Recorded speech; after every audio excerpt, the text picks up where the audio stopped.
Good morning, friends. Welcome to my home and the new sense of weird all around us. As you know, I live in a very public part of town, or maybe you don't know, and we're right here by Grace in the park, and it is a godsend to have this little front area with our two kids. Let me back up and say my name is Susie Fitler. I've been a part of MOPS since my daughter Bella was a baby and have really enjoyed the community and the connection with you guys. And when COVID-19 hit and I was sharing about doing Claire's room, it seemed like there was a real interest in home. And I think home provides a unique opportunity right now because it is our sanctuary, it is our workplace, it is our dwelling place for our children, it is the war zone, it is so many things right now. And what I hope to do today is just invite you into my daily life as a mom and a wife and a friend, and help you see how I set up my home to create rhythms and a space where we can thrive. First, I want to say there is so much grace right now. Grace upon grace upon grace. We're experiencing something that has not been experienced in history, a worldwide pandemic. And in this space, we can go through so many feelings and emotions. And something about trauma, and this is trauma, is that it gives way to past trauma. Before I was married and with children, I worked in a ministry of soul care, helping people work through the story of their lives with God to heal, to grow, and to be who they were created to be in Christ. And something I realized in working in my own story is that when modern day, everyday life trauma or difficulty happens, what happens in the brain is it gathers other data in other places of your story where you have been similarly hurt or wounded and experience those kinds of emotions. So when events like 9/11, COVID-19 come, you're not just dealing with the feelings that are with this event, though there are a lot of those. You're also having to separate out all these other feelings from all this other past pain. And so I just want to validate that to you guys, is that when we hurt, the little 5-year-old girl's hurting too. And Jesus sees that. And that's why these times are such a sacred invitation to meet with the Lord and meet with safe people, of course via Marco Polo or FaceTime, and share these innermost places of our soul and be curious about them, because this is how Jesus does his deepest work. Paul said that we would fellowship with Christ in our suffering, but in that we would also taste of his resurrection. I don't have the note, but that's in Philippians. And there's such a unique space that we're invited into in our suffering and also in the resurrection. And so we're here Easter week. I'm inviting you into my home, but I'm also inviting you into your heart to say, it matters, you matter, your story matters, and God has a sacred invitation, not just collectively to the world, which is so evident that he does, but a sacred invitation to you personally. And the more willing we are to take his hand, the more willing we become to take the hands of others. And I say this as I deal with so much crap coming up in my soul that I don't enjoy looking at right now. A lot of self-preservation and selfishness, judgment, etc. But know that God doesn't look on you with contempt or judgment. He looks on you with the eyes of grace. He sees his son, and he also sees who you were created to be. So, with that said, my little mini note, I would like to invite you into the mess and beauty of the Fitler home. And the first thing I want to invite you into is something that is important to us, which is to create magic and whimsy for our children. And not just for our children, but for the community. And so one of the things we've done is we have hung Easter eggs from the tree. I bought them like this, but I'm guessing there might be a way to do it yourself. I don't know how to do that, but and then we're blessed. Our landlord is like a grandpa to the children, and he gave us this great lawn and space for them. As you can see, there was a tea party. And if you don't already have a playhouse and you have the space, I highly recommend this is a time for you and your family to create your own little home. It's so magical and fun, and we decorate it for each season. And it's also a way to say you are welcome. And as we know, Jesus welcomes all of us. And so I think these are the moments that the Spirit uses to draw people. And I love the whimsy side of God. So that is our front. And one of the things in a functional way to share is a couple of things I just have ready at hand in the front yard. Chalk. Always got your chalk. Chalk can distract them, get them caught up in magic for a long time. Rob was doing some things with the girls. Addie's really into numbers. Bella's been working on writing. So I always have that. I also see in sitting areas, I got some bubbles under here. Thank you, neighbor Deb. Bubbles to create magic. Tea set, and guys, let all your crazy have to have everything in order go. I set up, we've got these little bins, water play, tea parties.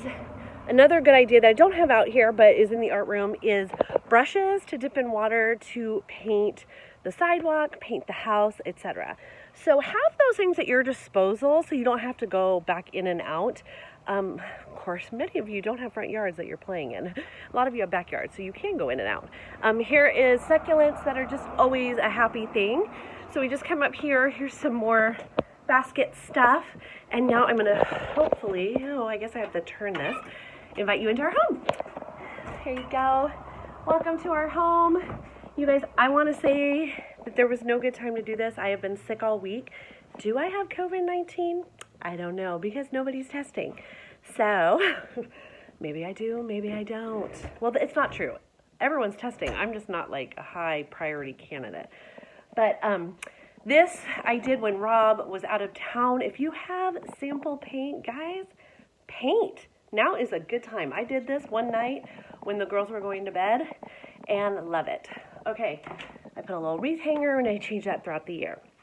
So something to think about, and what I want to talk about in this part of what I'm sharing is rhythms of a home. And it's so important to see your home as a space that you move and ebb and flow from. And one of the things is we go in different parts of the house at different times of the day. And we start out, Mommy and Daddy, in what I call the dungeon, the cavern, and you'll see why.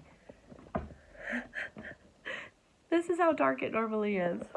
I got those when Addie was a baby. Welcome to our world, not Instagram, Pinterest worthy. This is our beautiful bed. Thank you, Friend and Betty's, for the headboard.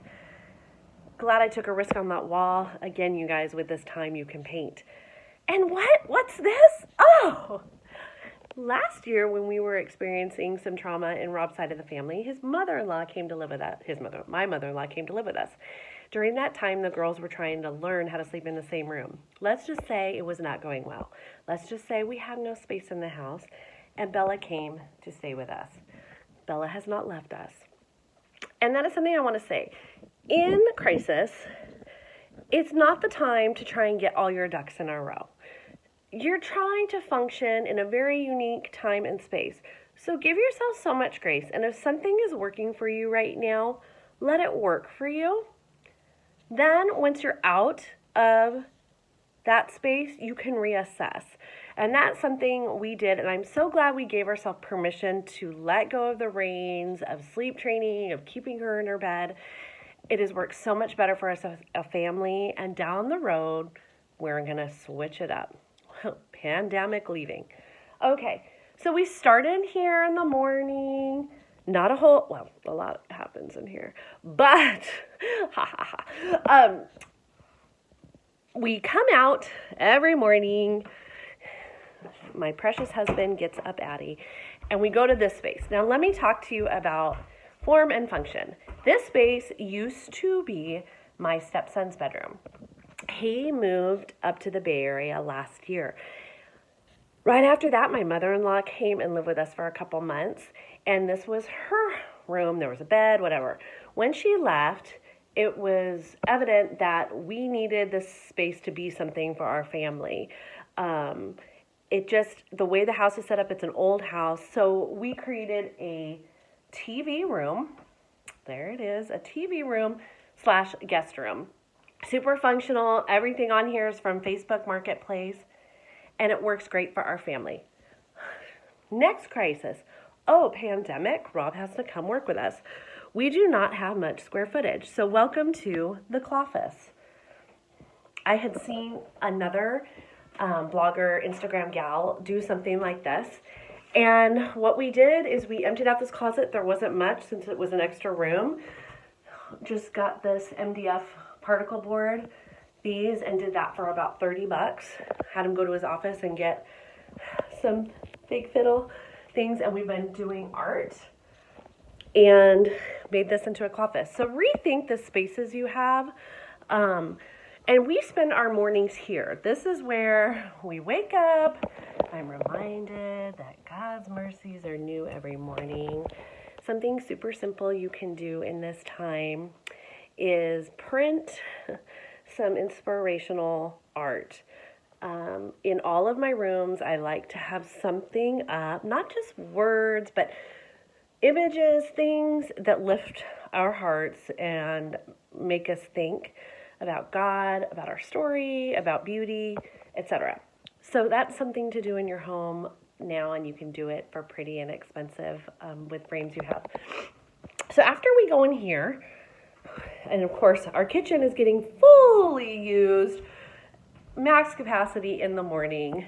Something I love and is very important to Rob and I is community and being reminded of those before us. So when we were making our kitchen, putting it together, we did this wall, and this is something you could do in your home. This is just a space for us to reflect and remember our community and to see them in our everyday life. So this wall serves that purpose. Another way is the guiding word for the year, and this I have in front of our sink, so it reminds us every day of ways in which the Lord might be working in that heart space for us. I mean, ladies, he's amazing. That's a whole other talk for another day. This is our art room / laundry room. We might go in here after the morning time, and this function is really creativity and getting the laundry done. Sometimes I'll find the girls, Bella and Addie, lost in here doing their artwork, whatever they're inspired to do. As you can see, Addie was inspired by purple, and this is where we display art. It kind of becomes our catch-all room, and look at that cute bunny. Another way I like to decorate or use my spaces is calendars, using those in the kitchen and in the art room. So anyhow, so when we come out of there, this is when we get into our crux, big part of the day, which is normally the hours of 10 to noon. 10 to noon, this is where we're doing our life. Rob is working in his Cloffice, and this has become like the catch-all table. I put out some activities, like right now, it's Barbie Pizza Kitchen. There's also kinetic sand. And I wanted to show you this too, because a trick in your house is to hide things. They're out, but tucked away, so you as a mom don't have to see it all the time. It drives me crazy seeing stuff. And something you also want to know, I close the door, and it really helps. Kids' stores stay open so we can see, hear, keep an eye on, but our doors remain shut. It really helps just aesthetically give you some peace.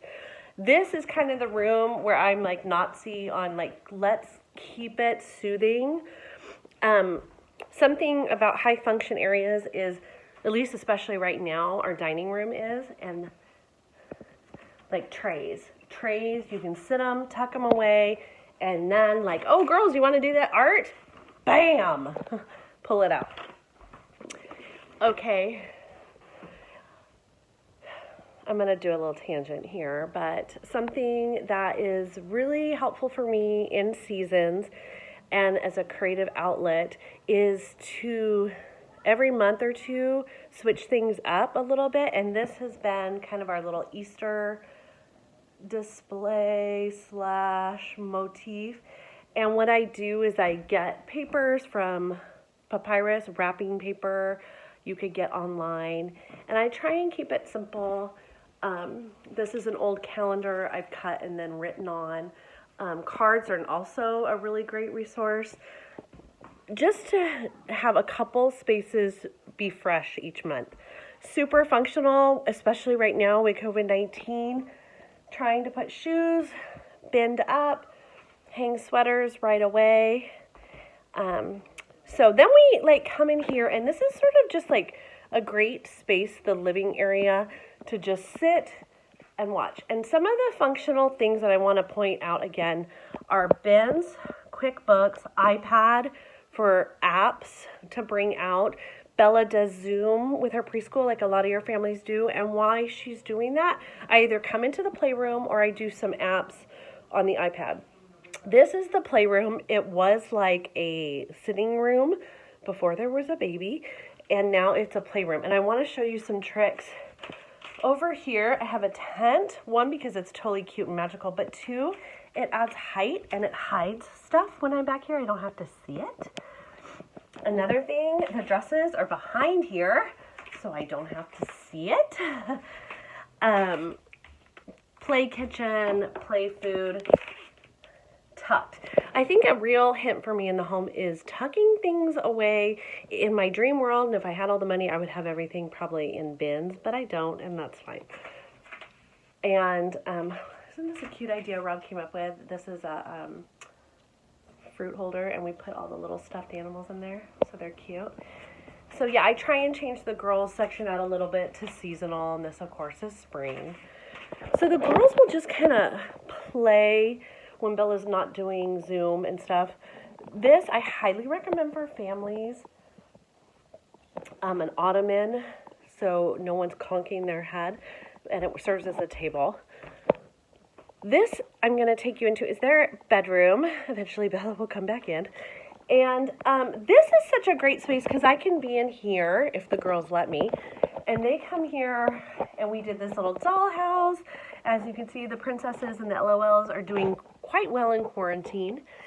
And I have the books tucked under here. And this is just an area they get lost in. And this becomes crazy LOL doll area, and Addie trying to be like her big sister. As you can see, the way I set up the room, when you walk in, you see the pretty things, your eye is like resting. And then when you're over here, it's a little more, you know, like, okay, there's the stuff. And again, when you're setting up spaces, and maybe you're rethinking your space because you have time at home right now, remember you want your eye to be rested and quieted. You don't want too much, and you want to move the like clunkier, bigger things here. Or like if I had a big toy chest or a big bookshelf, I'd put it here so I don't have to see it from out there. Does that make sense? And anyhow, another thing I think about in this space is just keeping things organized. Like, again, crazy amount of dolls.